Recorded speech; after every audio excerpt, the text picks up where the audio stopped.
A couple new cars in the collection.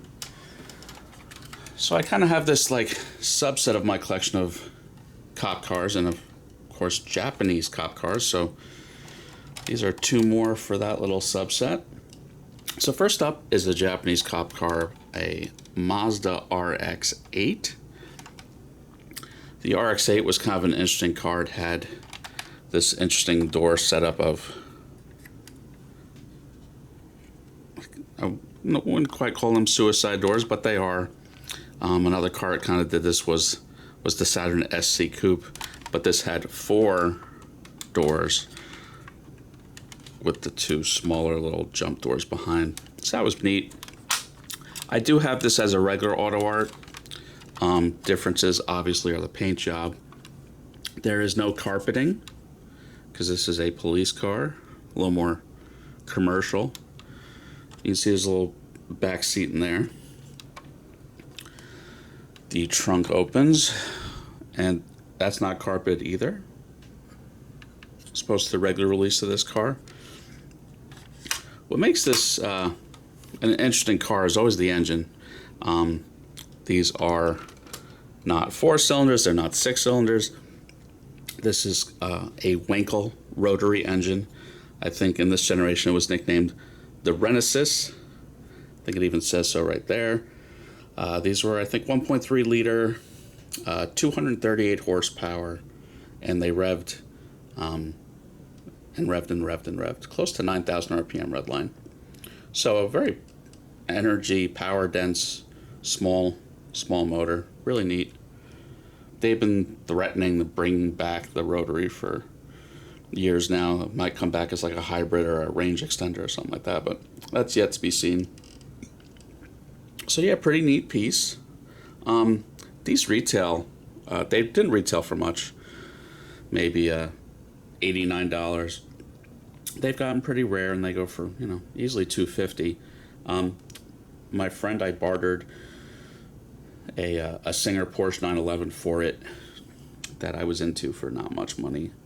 I think he paid about $110 at a Japanese auction, so at that price neither of us are mad at. I'm not really into it for much. Packaging. So it does come with an certificate for authenticity. Car number 1073 out of 6,000. Gives you the little note for getting it properly unpacked. It has the little metal twist ties for holding it in place. And just a nice typical window box. Display marked Mazda RX-8 police car. So, very similar vein. Again, auto art. Kind of an odd subject, really, for a Japanese police car. Is this, I think it's early 70s Mustang. I think this is based on the Mach 1 tooling. I reviewed that in yellow maybe a year or 2 ago. So yeah, this is the same tooling. I like the basic dog dish hubcaps. There's no spoiler on it like on the regular Mach 1. It looks like it has almost like a speaker built into the... no, that's not the fuel cap, but yeah, there's a speaker built in that's probably for part of the siren system or something. So that's it's a little odd, a little different. Under the hood would be, I think, a 351 V8. With the 351s, there was the W and the C. The C was for Cleveland, the W is for Windsor. These, I think, had like either 290 or 335 horsepower. I can't remember from the top of my head. But it's pretty well detailed. See a good amount of wiring and whatnot in there. Let's get doors open. This one does still actually have carpeting.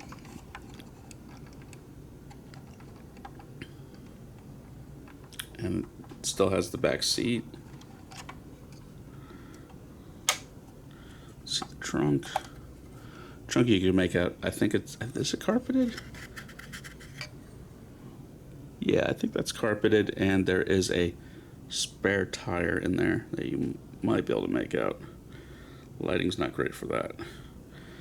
underneath. You do have a carpeted parcel shelf, which is nice. And let's see underneath. And what's interesting, it has a serial number plate, but the number isn't quite there. Pretty detailed underneath, which is nice. Again, these are real, good old-fashioned opening diecast from almost 20 years ago at this point.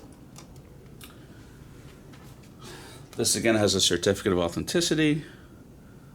Another run of 6,000. This was 767. Box on this one is a little rough. It's seen better days, definitely yellowed out. Maybe seen a little bit of water, a little crusty. These again would have retailed for $89 almost 20 years ago. They become quite rare. I often see them for about $400 on eBay. With my same friend, I fixed like 5 or 6 of his cars. He's into this for about $180. I'm into it for $0, just fix some cars for him. So I'm definitely not mad at that price. So yeah, it's good to have friends. But yeah, that's it for this week. Next week, I'm due to actually update the model subscription builds. So follow along and check that out. But that's it for this week. Everyone have a good one. Please like and subscribe.